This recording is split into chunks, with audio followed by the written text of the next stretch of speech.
Actually, English in Action is a 9 years project. Basically, it is trying to reach 25 million Bangladeshis in the way or improving their ways to communicate in English so that they can access to different kind of economic and social opportunities, not only within the country but also outside. We basically do it in two ways. One is through our school component, where we reach kind of primary and secondary students as well as the teachers, and we have another component which is called adult learning components, where we try to improve or support the adults who are out of school to improve their English language through using the medias. You see, in the school component, as I said, we are working, the primary target group is primary and secondary teachers and students. We have two types of materials. One is for classroom use, and the second type is for teachers' own professional development. In both cases, we do use technology.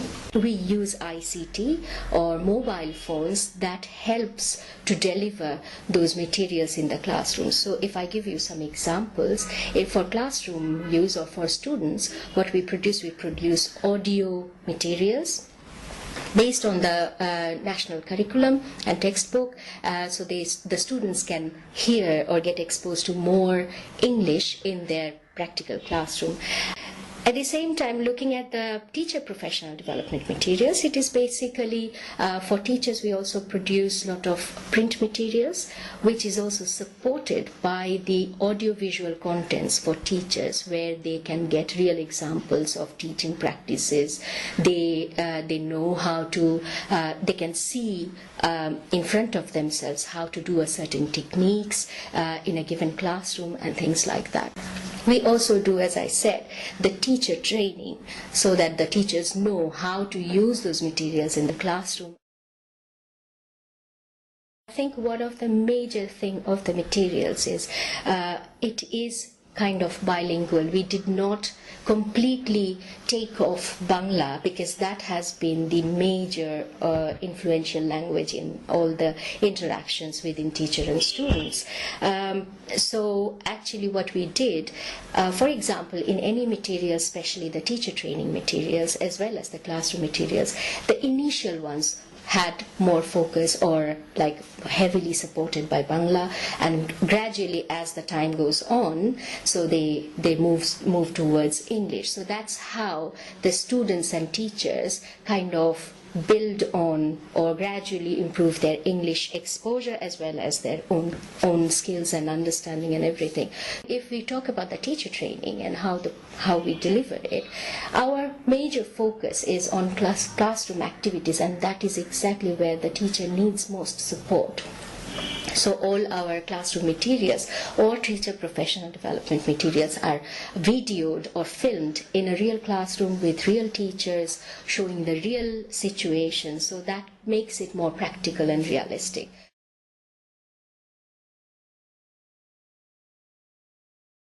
The key ones, I would say, one is the political and institutional buy-in from different institutions, because it also kind of sometimes challenges the existing practices, challenges the institutional arrangements and things like that. So that will be very important.